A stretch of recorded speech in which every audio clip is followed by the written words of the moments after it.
Hello, everybody. It's Stephen here for the Idiot Quilter. Welcome to my episode number 201 on January the 17th, 2023. And I hope everybody had a good past week. So let's jump right into what I've been working on because I have something here to show you that has a little mistake in it. Yeah, I know. I'm an idiot. So let's see, get the right button. All right, there we go. Now, you've seen this one before, but now this is the top, completely finished. I added 3 borders to this. It's called Stars of Wonder, and I've been working on it on and off for the last couple of months. Well, I'm really happy with the way it turned out, and Walter looked at it, and you know Walter, when he looks at something like this, he's always looking for a mistake. Couldn't find any in this one. I thought, great, I've got it 100% right. And then one of my subscribers said, they didn't want to pull a Walter, and they said, if you look at the block in the bottom right-hand corner, the big block with the star in it, and you take a look at the left bottom corner block, one of the triangles, she told me, is turned wrong. And I looked at this and couldn't see it, but now I can. Of course, my eye is drawn to it now every time because I know where it is. Can you spot it? Yeah.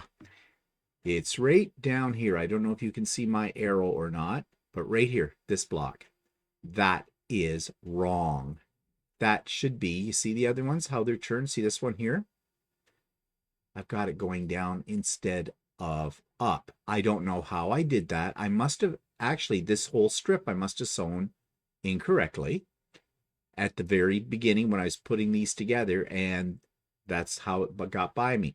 Well, it's a little late right now to fix that, right? Because, well, could you? Not without taking most of the quilt apart. I mean, these borders would have to come off, and that means like they'd have to come off. And then, yeah, not going to happen. So I wrote back to the person and said, okay, thank you for spotting that. I was a little annoyed, but no, that's okay. I'm not annoyed with the person who found the mistake. I'm just annoyed with myself that I allowed this to happen. And, you know, I'm calling it not a mistake or an oops. I'm calling it a customization. It's just a little piece of me in this quilt. And you know, what quilt wouldn't be a little piece of me if it wasn't for the fact that I make mistakes? I am an idiot. All right. But no one's going to notice it. Even Walter said that. Like, unless like you're staring at it right now in this format and I'm pointing it out to you. Yeah, it seems glaring. But once I get this quilted, no one's ever going to see it unless I point it out to them. And with the way my memory goes these days, after I get it quilted, I'll forget there's even a mistake in it. So even I won't know. So anyways, yeah. Well, it's always a little bit of a disappointment, isn't it, though? Especially when somebody else finds it. It's bad enough when you find it yourself, but when somebody else finds it too. But again, I am not criticizing this individual. They put that in there and with the best of intentions. But, you know, there it is. What can I say? So if I give this quilt to somebody and they spot the mistake, well, first of all, if they've been gifted a quilt, no matter what, they should never point out a mistake. And because if they do, they're never getting a quilt again. Okay, they're not quilt worthy. And second of all, that's just not polite, really, is it? To point out somebody else's mistakes when they give you a gift. But anyways, I don't know. And speaking of where's this quilt going to go, I have no idea. And as I've said before, and I haven't got around to it yet, and I think I haven't got around to it because it's a subconscious kind of thing. I have to go through all my quilts that are piled up in the other room, revisit them because I have forgotten what I have created. I keep a list, but I have forgotten what I've created. And sort through those. And you know, just tail end of last year, I said that I want to get involved with Project Linus and donate some of my quilts to that cause. Well, I think it's time to go through some of those quilts I already have made and see which ones right now I could give to Project Linus. And this one, I don't know yet. Might be one of those that I'll give. We'll see. I'm not even sure what the dimensions are of this, if it fits the dimensions for like Project Linus's outline of what sizes they need to be. I think it probably does. for the teenager, because that's who I want to give the quilts to, is to, help out teenagers. But we'll see. But anyways, yep, it just wouldn't be a creation by me if there wasn't a little bit of a flaw. Okay, and what else have I been working on? Well, this is sort of an experiment, and I have another experiment underway too. I'm going to show you in a few minutes. This is the Lemoine Star, and the reason I'm making these is because I want to use the AccuQuilt die that I bought that makes Lemoine Stars. And the advantage of having an AccuQuilt die that does this is you do not have to deal with Y seams, because this particular design does have a lot of Y seams if you did it in the traditional way. So I can rattle these off pretty quickly, and you can see I'm just picking a bunch of random colors that I have. I started to throw in some black and white ones as well to break it up a little bit, and it will eventually become a quilt. I need to make more of the stars as well for it to get it up to size, and then I think I will sash it, and I'm thinking right now of a medium gray with maybe a very small print or pattern to it. I don't know yet. Got to check my stash. I probably won't find anything in my stash and I'll have to buy more fabric. I have a big stash of fabric, and every time I go looking for something, I never have the right fabric. Does that happen to you? I think it happens to all of us. So can you have too much fabric? Yes and no. You know, people talk about shopping their stash. Well, sometimes shopping your stash doesn't help.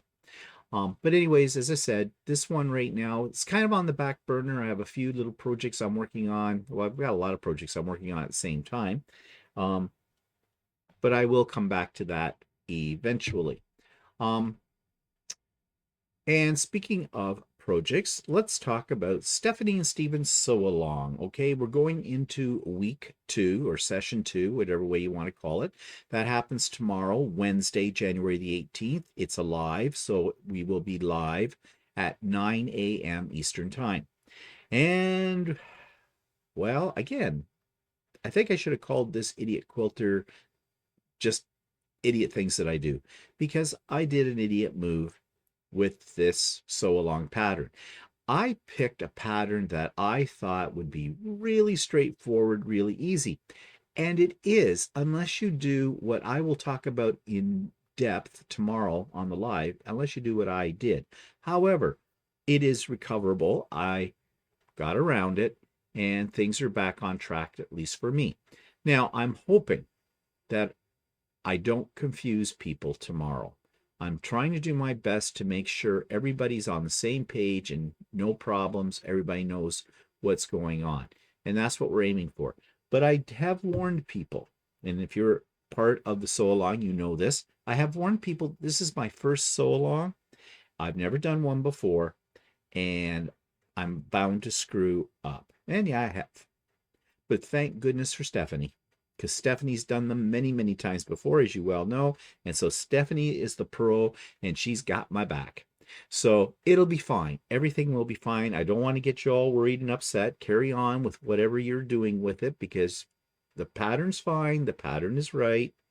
But I'm just going to share with you some tips and tricks that I learned along the way. Yeah. So that's tomorrow on Stephanie and Steven's Sew Along. That's live at 9 a.m. Eastern Time.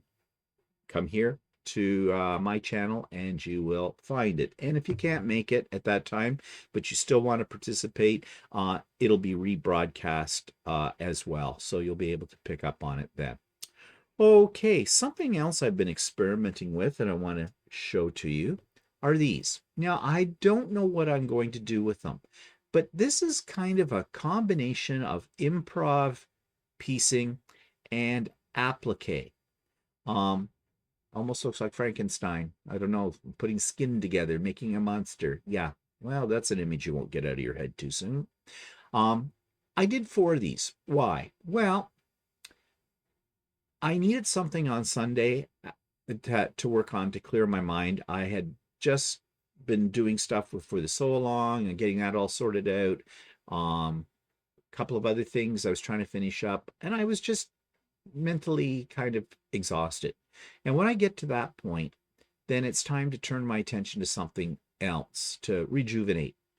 And I don't know why it was that I got thinking about doing some of this. I think it's because in the background I had an episode of the Quilt Show. I subscribed to that on in my sewing room, and they were talking about improv piecing.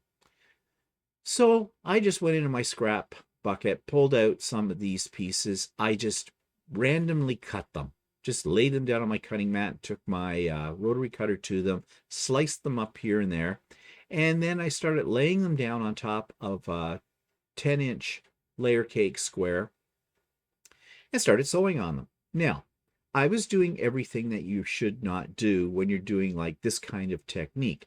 First of all, I should have used steam a seam or something equivalent on the back of each of these pieces. Put that on first, cut up the pieces, then, stuck them down with a hot iron to the background piece. I did not do that. Why? One, I didn't really think about it because I didn't know what I was doing. And two, too much bother. So what I started to do was do just straight line stitching with white thread. That was what was in my sewing machine, all over the pieces, just to anchor them down to the background.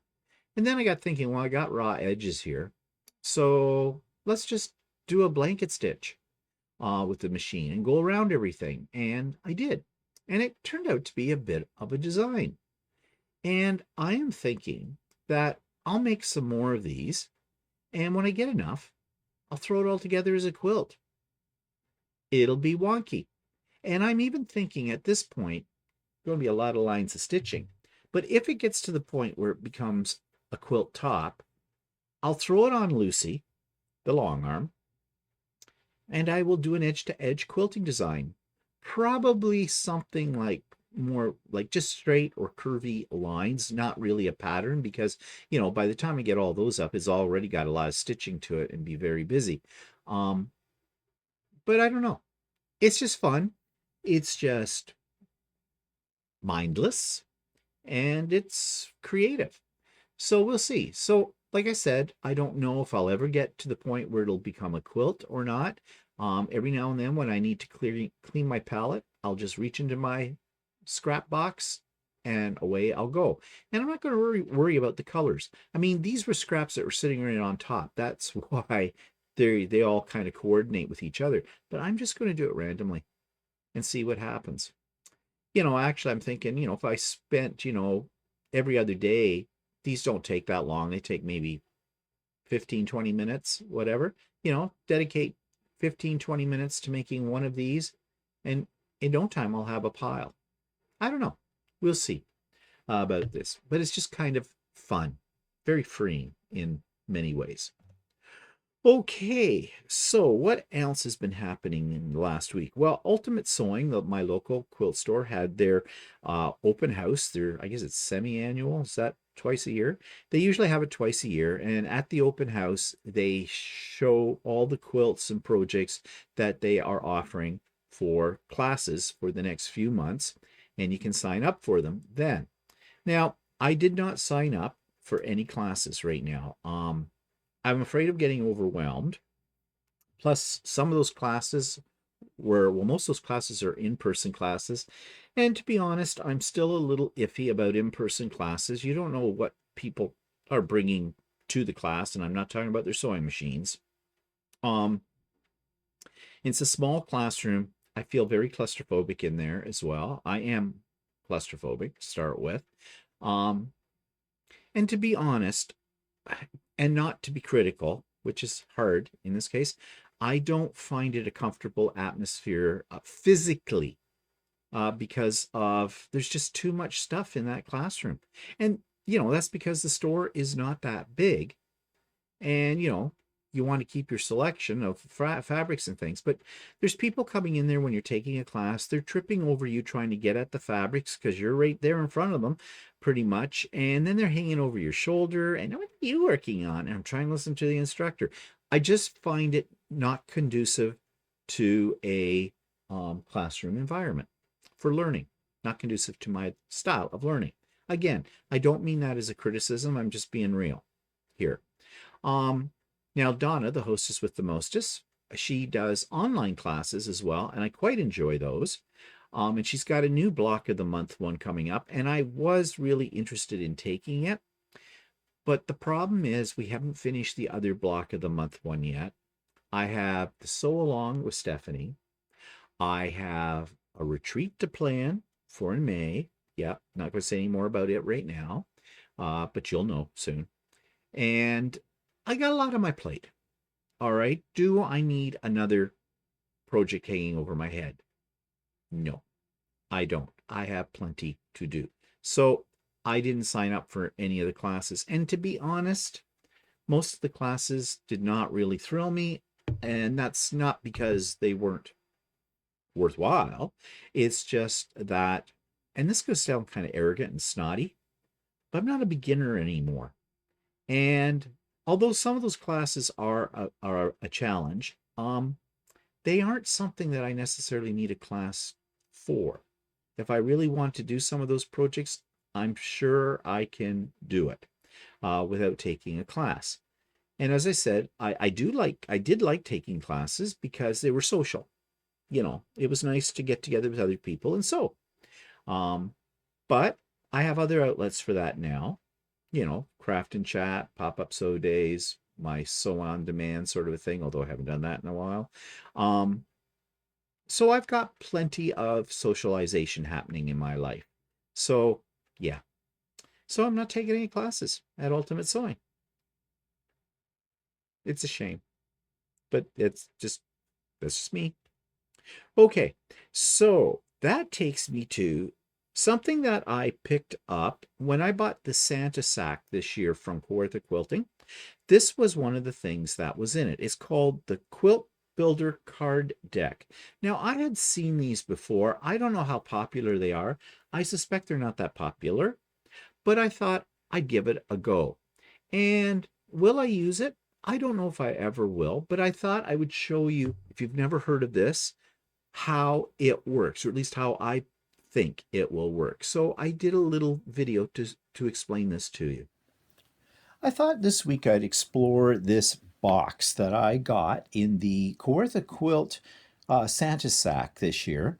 I have seen these before, but I've never really explored them. And it's called the Quilt Builder Card Deck, set number 2, 40 new blocks, 8 new layouts, unlimited possibilities. So I'm assuming that what's in here, and let's open it up and see, are a set of cards. And that's exactly what is in here, is a set of cards. And these cards, if I look at them quickly, basically show you different block designs. And they say there's 40 of them. 4 by 4 inch two-sided cards. Okay, two-sided. So on the back, it looks like they give you directions for making that particular block. All right, so let's just see. There is instructions that come with it right here on this card, and it says nothing. Okay, this is just general publishing rights for this. Are there any instructions? Not really. Combine different cards, it says here. Sorry if I'm out of shot. It says combine different cards to create your own 2-block or sampler quilt.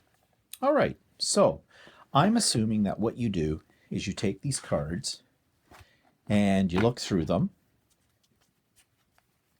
and you find something you like. Now there's some special how to use the block charts. Oh, okay, there are instructions. All right, let's put these aside. Take a look here. And this says how to use the block charts. So these charts on the back here. So which piece, how many to cut of each piece, how many you need of each piece, block sizes, chart key. Okay. And then they have some layouts as well here. It's the baby star. All right. Checkered border. All right. So this is interesting. All right. On point. cut finished binding widths, sewing half square triangles. Okay, that's good to know. And figuring fabric for a quilt, yardage for squares. Okay, so that's good.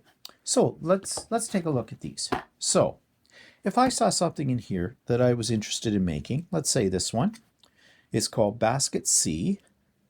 Shows you the basic layout, labels each of the pieces, and shows you the finished block. And here it tells you what the fabrics are. Okay, how many to cut, what you need for the different sizes. So, well, this I'm confused about. I guess I'd have to go back to that instruction card. Where was that? Okay, how to use the block charts. So let's see. I keep getting out of shot here. I'm sorry. Okay, for this one, yeah, let's see. The first column is which piece. All right. Then how many to cut of each piece or fabric. So for a piece, for this one, I need 1. Then I need 4 of the B piece. Okay, I see how this works. 4 of the C, etc. Okay, need how many you need of each piece or fabric. So I need 1 of these. I would need 7 of these cut on the diagonal. Okay, and then block sizes. So 6-inch, 8-inch. So it shows you what I'm assuming those block sizes are the unfinished size. Okay. Oh, and here's another thing. Okay, this is what I was looking for before. Using your Quilt Builder cards. The Quilt Builder card deck is a fun and easy way to design and create your own sampler quilts. Included in this deck are 40 block cards, each one featuring a different quilt block. On each block card is a full-size diagram on one side and an instruction chart on the other for block cutting and assembly instructions. See how to use the block charts on the other side of this card. Pick your favorite blocks and then mix and match and arrange them using one of the 8 layout cards as your guide. Each card has a diagram of the layout, the finished quilt size, and cutting instructions for any additional blocks you need to complete the quilt top. Other tips and ideas: trace around one of your cards onto plain white cardstock and cut out blank blocks as needed to help visualize your quilt and complete your layout. The Quilt Builder card deck is great for guild activities, charity quilts, and other group projects. Just plan your quilt, distribute the block cards to participants, and then collect and assemble the finished blocks. Okay, interesting. All right, so let's say I can see this as being used if you have a mental block as to what you want to do. So let's pick a couple here. 1, 2, 3, 4. Okay, I'm going to take those 4. So basically, if I want to make a sampler quilt, I could take these cards and lay them out. And I could play around with wherever they're placed, and this would give me an idea of what the quilt might look like. Now let's say I only wanted to use maybe 2 of these.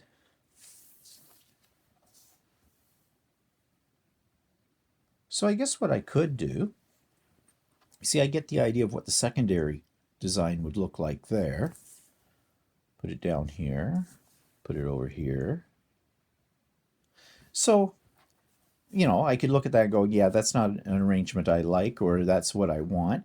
And I suppose if I want to get an idea of what the whole quilt might look like, I could just put these onto my the scanner bed of my printer, copy out a couple of these, cut them out, and then lay the whole thing out. And it would give me an idea of what the overall quilt might look like, and I could switch the pieces around.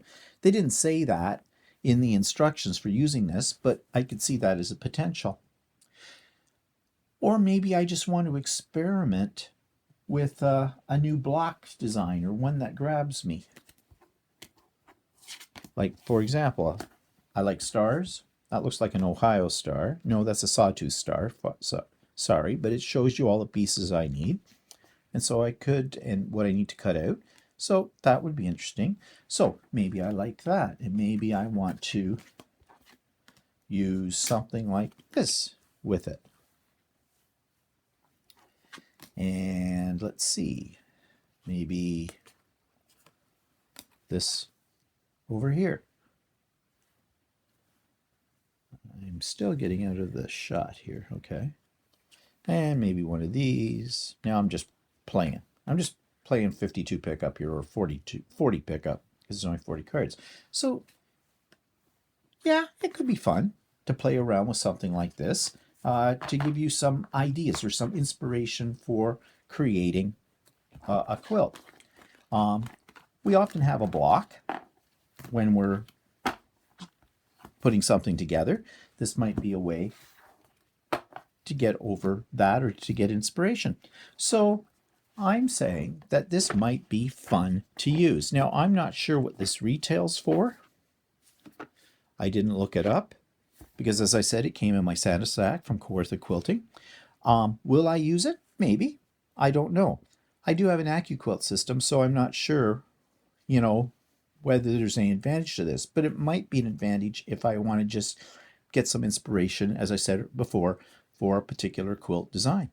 So that's the Quilt Builder card deck, and I'm sure you can just do a Google search and find wherever it might be available if you're interested in purchasing something like this. So that takes me to subscribers quilted of the week. This comes from Sue Norfleet, a regular subscriber here on the Idiot Quilter. She has sent pictures of her works before, always very lovely. And here's another one for us to enjoy. This week's quilt comes from a regular subscriber to the Idiot Quilter, and her name is Sue Norfleet. And Sue sent me along this picture of a door hanging, which she made with Jenny Doan's one of the projects in the Jenny Doan Christmas box this year from Missouri Star Quilt. And she says, here's a photo of my Jenny Advent box button snowflake if you would like to share it on your Idiot Quilter show. I chose to make a door hanging using Bosal foam quilted with the serpentine stitch about 1.5 inches apart before attaching the buttons with my Janome 8900. I used my own old buttons. I made the ribbon from 3.5-inch strips of fabric joined and hemmed with the rolled edge foot. I gave it a heavy starch so it would make a good bow. Well, this is a really interesting idea for using that particular project from the Jenny Doan Christmas box, because originally this was intended to be a pillow cover. And I really like what you've done with it here. And the coordinating ribbon that you made works really well with the buttoned wall hanging and the wreath itself. So a really creative idea. Definitely thinking outside of the box when it's something that came in a box. And I love it. I think it's great. Thanks, Sue, for sharing. So the YouTube channel of the week is one called Kelley's Cruises, Crafts, and Quilts, which is exactly what it says. She talks about cruising, she talks about crafting, and she talks about quilting. So here's my review of this YouTube channel. This week's YouTube of the week is called Kelley's Cruises, Crafts, and Quilts. So you see, we've got a little bit of travel mixed in with crafting, mixed in with quilting. So a little something for everyone. This is a very interesting YouTube channel, as you can see. She has live streams. There's a few of her past ones listed here, and her playlists as well. So let's just take a look at the playlists to see what it is that she has to offer. And she has journals, she has travel from cruises to camping, she has quilting, sewing, and cross-stitch projects, shopping hauls, and crafting. So let's just click into her playlist for the quilting, since that's what we're most interested in. And she's got making a scrap-filled pillow, 2 quilting projects I'm trying to finish, Christmas gift projects, how to join bits of quilt batting, stepladder quilt. So she's got a real variety here of both techniques and project-based videos. She also does floss tube, so she's into embroidery as well, and just a whole lot of different projects of interest that fall under the sewing and quilting category. And of course, if you're into cruising, then you have that offered as well. So you might want to check out Kelley's Cruises, Crafts, and Quilts. And so next on the agenda today is what I've got for a future project. I used to call this what's on my vision board, but there's nothing on my vision board anymore. So this is just future projects. And this one is an in the hoop project, an embroidery project, and it's a table runner, and it's called a New Beauty Runner. And there's a hint in the title about what style of table runner this will be. So here's what I'm talking about. A future project that I'm planning to do very, very soon is this table runner. It's called the New Beauty Runner, and it's by Sweet Pea Designs. And I do like Sweet Pea Designs because their instructions are very detailed, very easy to follow. And this is an in the hoop project. It also, as you can see, is a very stylized version of a New York beauty, thus the name New Beauty Runner. I'm thinking about making one of these, maybe two of these, as gifts to take out to my family in BC when we go out there in April for them. A little easier to pack than, say, a full-size quilt. But this just, the colors in it, I love the colors that they're showing, very bright, and I love bright colors. But this would look good in almost anything that you choose. Now there looks like there's a lot of little pieces here that will all be done in the hoop, and then of course you probably sew with your sewing machine each of the blocks together. And by the looks of things on this table runner, I would say there are 1, 2, 3, 4, 8, 12 blocks. So that's not too bad. So I'm really itching to get to this project. But I've got some other projects that I need to work on as well. And it looks like Sweet Pea Design also offers you a fat quarter bundle as well, which they used in the sample. So if you really want to make it look exactly like the sample, then you might want to invest in their fat quarter bundle as well. I think I'll just use fabric from my own stash. So yeah, this one looks exciting and I can't wait to start working on it. Price wasn't bad either, $15 American. So basically it was about $21 Canadian. So at this point in the episode, I usually talk about an interview that I have conducted in the last week. I do not have any for this week. However, I have one on the very, very near horizon.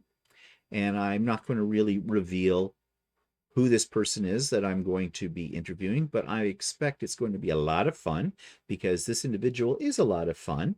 And I'm just trying to coordinate times right now and get that set up. And I'm hoping that I will do the interview at some point later this week. And I'll be able to put that up next week for you. So there is an interview coming. Now, the last interview I did was somebody who came to me and said she'd like to be interviewed, and I encourage that. In fact, I'm very happy when a subscriber comes to me and says, "Hey, how about me?" And I'll say, "Hey, yeah, sure." I don't reject anybody really, or I haven't yet. So don't be shy about that. If you'd like to be interviewed, by all means, let me know. Send me an email stating that, and I'll discuss it with you. You know, I love to interview subscribers. And so this past one that was just up, the last one, that was with someone who approached me for it. And yeah, so don't be shy about it. Everybody's got a talent. Everybody does. You might not think that anybody wants to hear about your quilting life, sewing life, crafting life, creative life, but want to know something? They will. They will. So don't sell yourself short. Come to me and I will put you on. And I don't bite unless you want me to. You've heard me say that before. Okay, so that takes me to online fabric stores or quilting stores. And this one is called Trapunto, which of course is a quilting term. Well, here's my review of that store or online store. This week's online quilt store is called Trapunto. And Trapunto, of course, is a technique in quilting, but this is the name of a quilting store. And I believe they're out west. So let's take a look at their site. So we have welcome, shop, and here's a picture of their storefront. And they say Trapunto to quilt in Italian. We're not Italian is a family business located in Edmonton, Alberta, which started in 2016 as a way to share a love of quality quilting fabric, hand embroidery notions with others. We are passionate about the brands we carry, looking to bring fresh and unique fabric to Alberta's capital. Our brick and mortar opened in March 2019, and we're so thrilled to be part of Edmonton's sewing community. So they opened just at the beginning of the pandemic, and it looks like they are only been in business for a little while. So let's take a look further. Needles, thread, and ho-ho hoops. Buy one, get one 50% off, whatever those are. So that's Christmas stuff. They have new things incoming, quilting services, gift cards. Okay.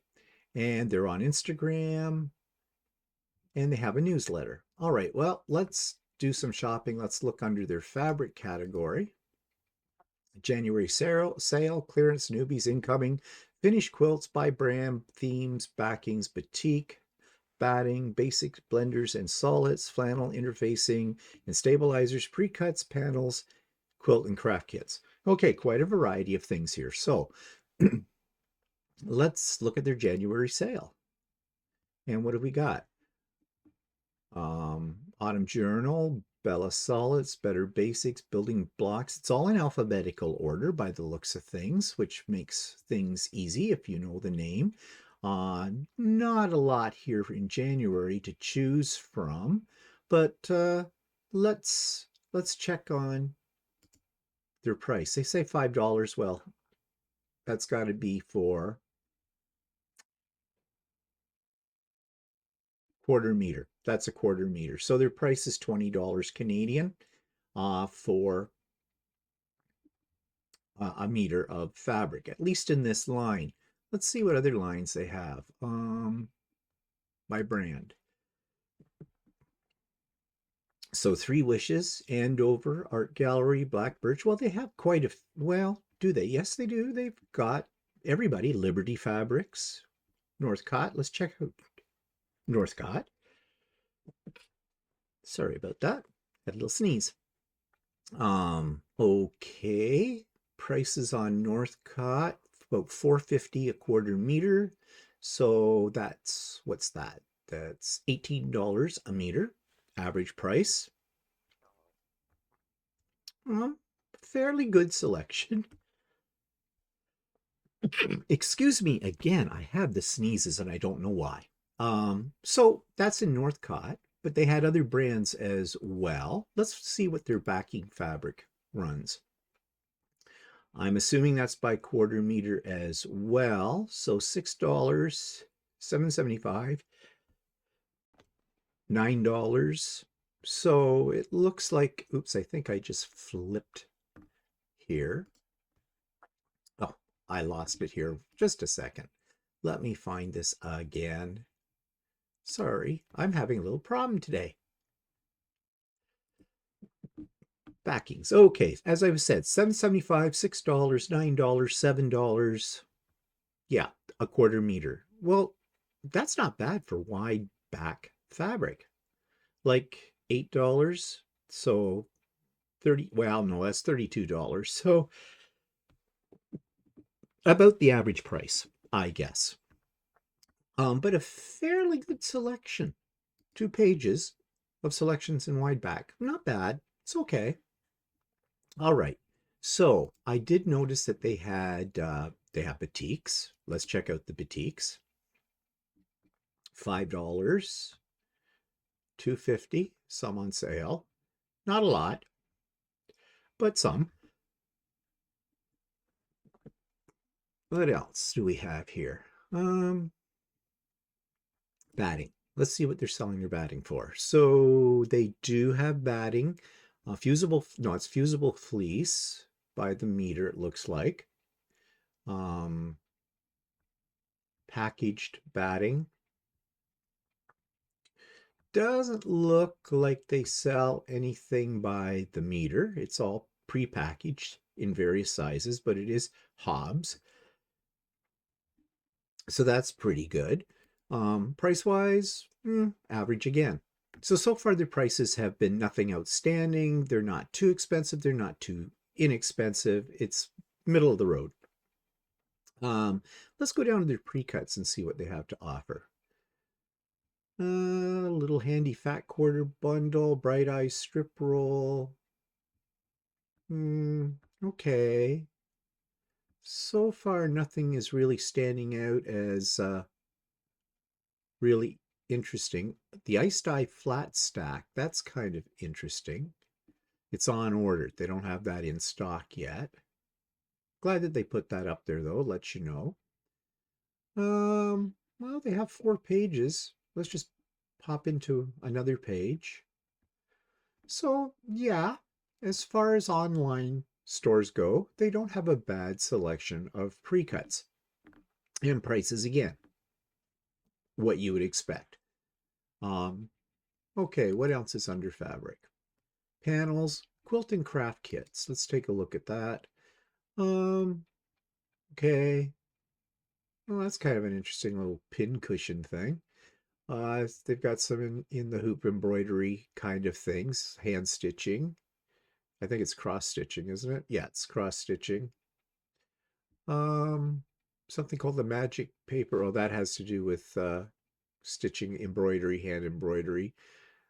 Halloween Cat's quilt. I've got a couple of pages. Again, nothing here really standing out. Prices again, what you would expect. Okay, so far, okay store. It's worth the look. You can hear in my voice that it's not exciting me one way or another. They do have stitching. So if you're into that, they've got the Ada cloth. They have fibers. Yep, okay. So if you're into hand stitching or crochet, it looks like they have crochet cotton too. Oh no, that's an enamel pin. All right. Yeah.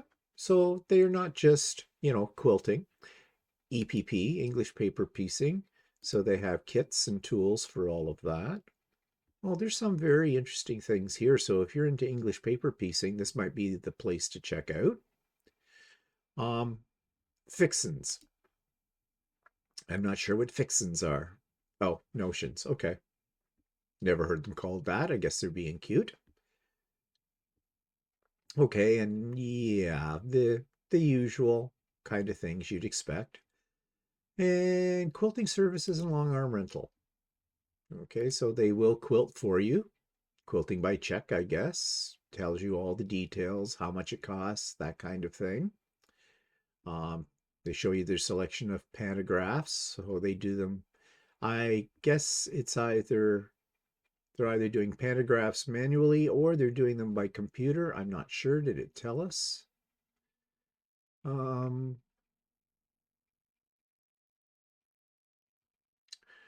all over edge to edge quilting with most pantographs or freehand. Okay, so I don't know if that means they do it by computer or actually, yeah, it's not clear here how they do that. Um, Now if you want to rent their long arm,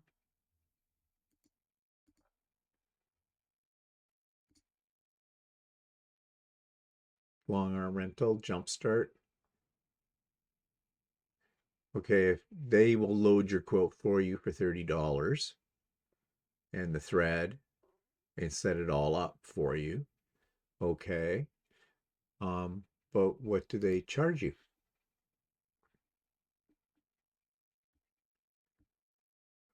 Okay, it doesn't really tell you what's involved in renting their long arm. So I guess you can contact them and find out what that's all about in classes. And they do. Now, are these in-person classes? It looks like they might be. They don't have a lot to choose from. Class Winter 2023. This, I guess, must include, it's a 10-week quilting course. A lot of techniques. All Things Quilting is a textbook. It's included in the cost of the course, as well as selection of class materials. So, a lot of techniques in that class, but does that include your fabric? I don't know.